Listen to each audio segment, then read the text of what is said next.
looking to help your partner out, but a wide open knockdown jumper. 8 seconds, they're going to play it out. Culver pulls up. We interrupt the NCAA men's finals to bring you this breaking news. Purchases of meat in Indiana University's dining halls are rapidly decreasing. Our correspondent Addie is in America's heartlands with the details. Addie, what is going on there? I'm standing here today at IU's Reed Dining Hall.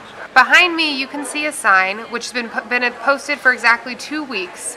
Experts predict that this sign was responsible for the decrease in meat purchases. And how are students responding to the sign? Excuse me, what did you order today and how did the sign affect your choice? I ordered a burrito bowl with beans and veggies, and I guess the sign has everything to do with that. It never occurred to me before that Bueno has meatless options. And what would you say has been sort of the mood on campus since the sign was posted? Oh, the mood has been excellent. We're so happy that IU is doing that.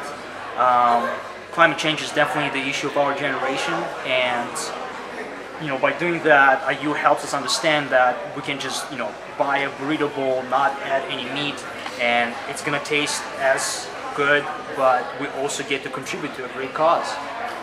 Thank you for your time. That's excellent news, but how does the sign work? Well, Matt, for more insight into this amazing accomplishment, I jogged across campus to meet with esteemed SPIA researcher Dr. Wills. I think you mean the O'Neill School. Different name, still leading for the greater good. Doctor, can you tell me a little bit more about the science behind this phenomenon at the IU dining halls?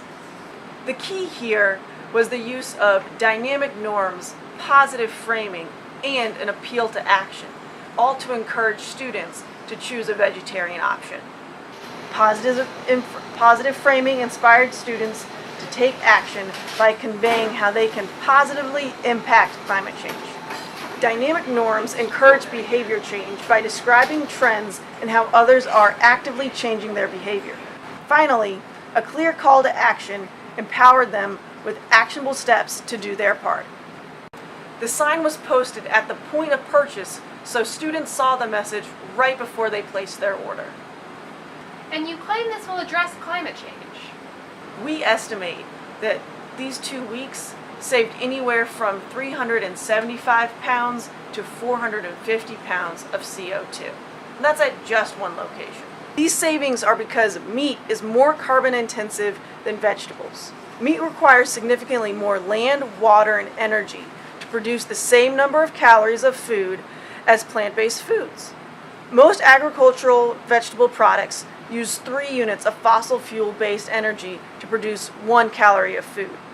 A meat product like beef, on the other hand, requires as many as 35 units to produce the same calorie of food. Well, that is very interesting.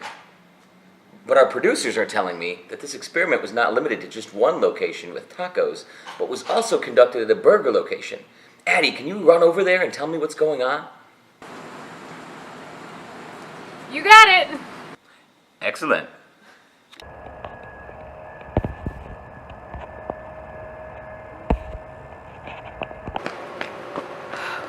Wow, IU is a big campus. I'm now here outside of Flame Grill, the site of the second sign. I'm gonna get some input from students. Excuse me, could you tell me a little bit more about what you ate today and how the sign affected your choice? Sign? Oh, that piece of paper there that tells me that climate change is real? I don't know, man. As soon as I saw it, I just wanted to buy some ribeye steak and a couple of pounds of bacon, but my parents haven't sent me money yet, so I just went for a double patty burger. Oh, okay. And how would you say the mood has changed on campus? Oh, we're angry. The government's trying to take away our meat. What is this, a Green New Meal? That Congresswoman, ACDC or ABC or whatever that is, I don't know. We're going to continue eating meat, I want to tell you that. Thank you for your time. Sure. Wait, does this mean not everyone responds to the sign in the same way? Addie, could you jog back across campus and talk to Dr. Wills in the lab?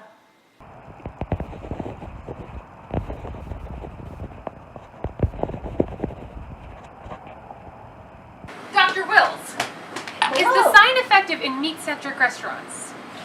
Well, no, we didn't see any promising results over the 2-week period from our experiment at the burger location because we had some flaws in our experimental design. First, treatment and control locations served different meals that were not ideal comparison groups. Also, there are fewer meatless options at burger places than at taco places. And finally, we think there was a self-selection bias. People going to the burger places want a burger and are less likely to be influenced and change their mind. So, is your treatment scalable? Well, yes, but with a few caveats.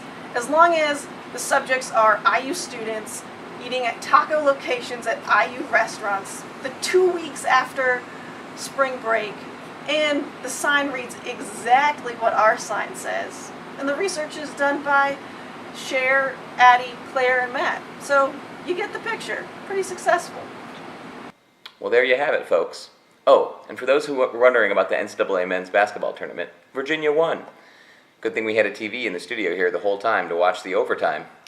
What an exciting game. And what exciting experimental results. Let's go get some veggie tacos.